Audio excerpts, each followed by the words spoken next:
Today, I want to talk about biometrics. This is our tip of the week. We often get questions on our channel about biometrics, and almost everyone applying for an immigration benefit must go through it. So it's a good idea to share what it is. What does biometrics mean? When does it happen? How much does it cost? And how do you pay for it? Stay tuned if you want to find out more about biometrics with your immigration application.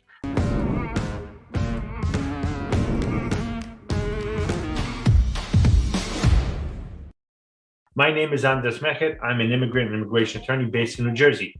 I help people get legal status no matter where they are in the US. I started helping people with their immigration issues because my family had a bad experience with an attorney when I was growing up. My family paid them to help us get our green card, and they didn't do a damn thing. My goal is to make sure your process is as stress-free as possible. So biometrics, what is it? Biometrics just means you're getting your fingerprints taken at an office run by USCIS. They do it digitally. They also get identifying information from you. They do this to run a background check. Before COVID, shortly after we applied for our clients, they would need to go in and have their biometrics done, usually within a month of applying. Now it's taking much longer. We have heard from people not getting a notice for several months, and the appointment is not happening for 10 months or longer. One good part of this is that they are using older biometrics that they did for you that were done digitally. So if they had your biometrics before COVID, you might not need to do it again. Now, I don't know how long that will stay that way, but we will take it as long as we can, right?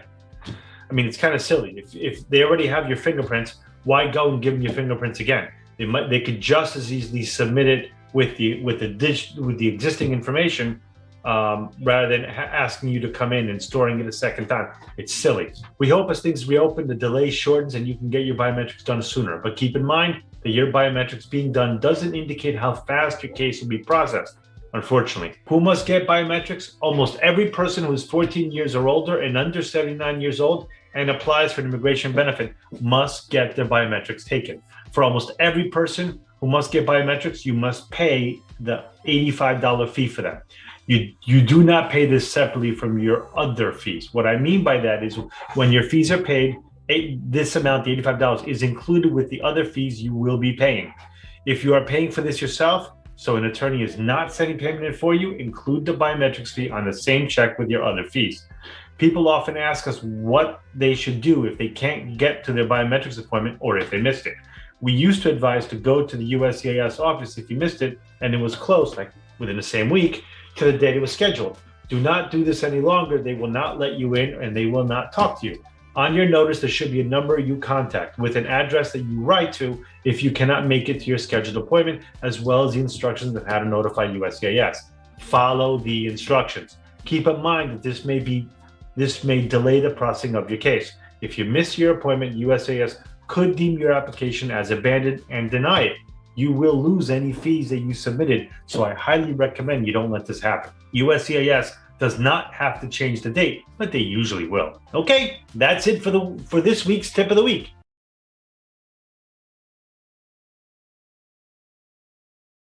First, let's talk about updates, or non-updates as it happens, to US immigration. We've had a lot of questions about how long things are going to take to process, especially visas. Before the pandemic, when someone applied for a visa outside of the US, it took about 9 to 12 months. US embassies and consulates issued about 500,000 visas every year. Right now, there are 3 things that have created a bottleneck for the processing of visas outside of the US. 1, the pandemic is slowing things down tremendously. 2, staffing shortages have impacted how quickly or slowly things are being processed. And 3, a budget crisis at the State Department has made it so that more people can't be hired to speed things through. Add in Proclamation 10,014, which suspended certain visa immigrants applying for a green card through consular process, and Proclamation 10,052 that suspended the entry of non-visa immigrants like H-1B, H-2B, L-1, or J-1. H-1B is specialty occupancy workers, H-2B are temporary workers like agricultural, L-1 is high-level executive and managers, and J-1 tends to be like au pairs or exchange students. Those were put in place last year by President Trump, and that plus visa processing has taken forever. As you know, if you're living it, it has slowed to almost a standstill. President Biden did put some changes in place when he first came into office, but he has yet to reverse those proclamations. Recently, the State Department said that you must add 1 year to the normal processing times for all visas. What does that mean for you? That means if before the pandemic it took 6 to 9 months for, let's say, for a K1 visa, a fiance visa, you have to add an additional year. So now you're looking at 1.5 years to 2 years before you'll be approved and you'll be reunited with your loved one. A green card process that used to take 1.5 years now will take 2.5 or more. If you are applying for a green card and you needed a waiver and you were going to consular process, that was a 2.5, 3 year process. 2 to 3 years, I'd say. You're looking at 3 to 4. Everything is taking a whole lot longer. What do you need to know about these backlogs?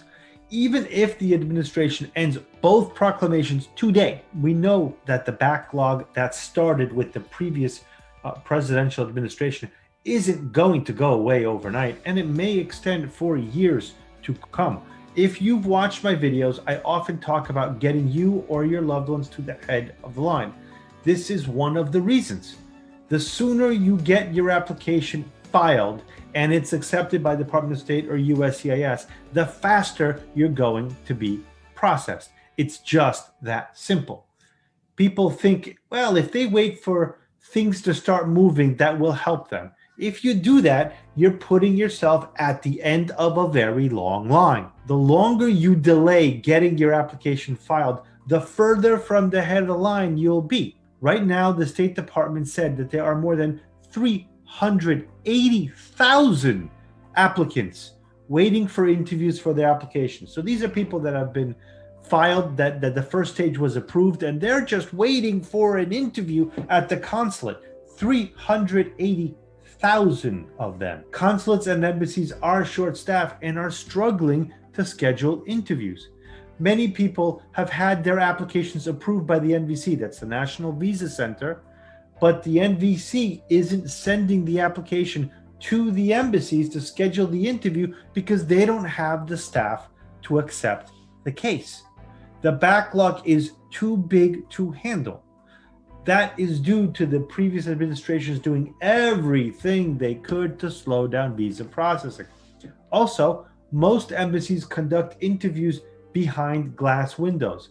They have very small waiting rooms, and usually they have a maximum of 2 consular officers per post. Add in the pandemic limits on how many people can enter or be in the waiting area at any one time, and you can imagine this is making it almost impossible for the consulates, even those that are open, to catch up with the backlog of interviews they need to do. And they need to go very fast. AILA, that's American Immigration Lawyer Association, of which I belong to, released information to its members after a meeting with the State Department. They were told that each consulate and embassy is going to open on their own terms, based on their individual conditions, including staffing and resources and country conditions. I wish I had better news, but these backlogs could take years to overcome. What can you do right now? Be patient. I know this is easier said than done. You miss your family and you're frustrated with the delays. We understand. However, getting angry isn't going to help your application move any faster. Get your application in. Yes, the lines are long, but the sooner you get your application filed, the sooner your number comes up. If you're not even on the line, they'll never get to you. Submit the best application with the strongest evidence possible. Do everything you can to make sure your application won't be rejected or that they won't file a request for evidence or a notice of intent to deny. We have people ask us all the time, what if I'm missing this document or that document? If you're missing something, get it.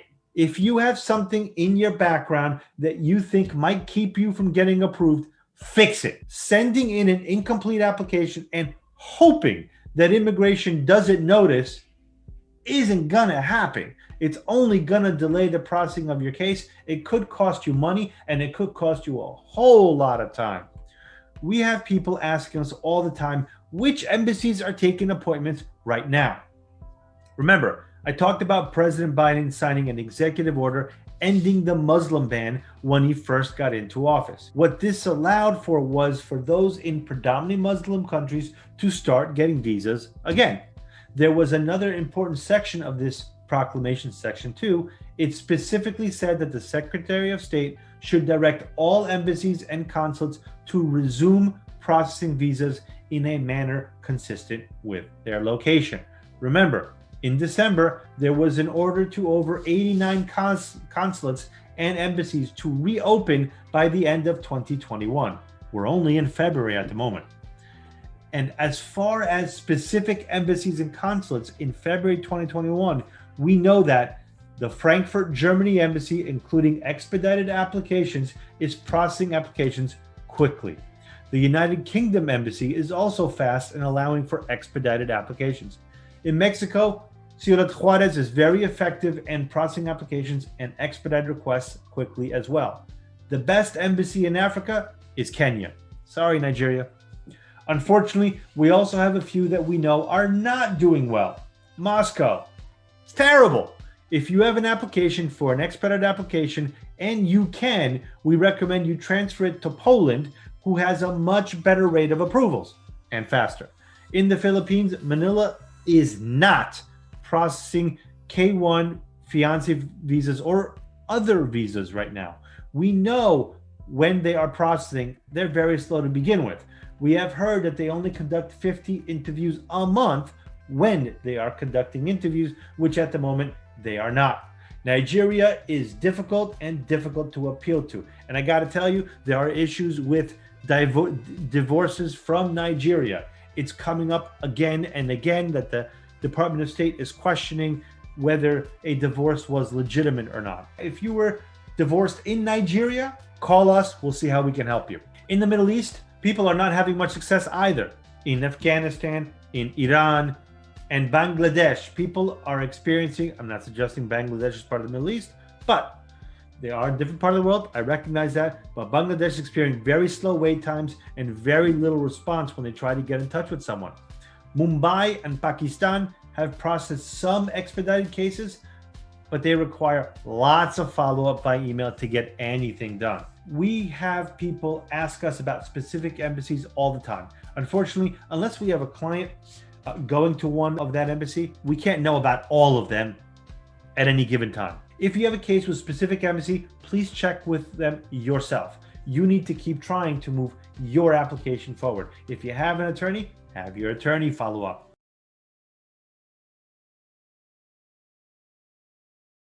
First up, the Excluded Workers Fund. The Excluded Workers Fund says that you, as an undocumented immigrant, can get a one-time $15,600 payment or a one-time $3,200 payment only if you meet certain requirements. If you'd like to know if you qualify, keep listening. This bill is for anyone who lives in New York who lost income due to COVID but didn't qualify for stimulus payments and or unemployment. The program is being administered by the New York Department of Labor, and you must submit all the documents to the agency, and I'll review with you what those documents are. So that's the biggest requirement for anyone who hopes this applies to them. You must be a resident of New York because this is a New York law. Frankly, even if you aren't in New York, I'd keep listening because other states may pass something similar, and it would be good to know this information, and you can share it with those you know in New York.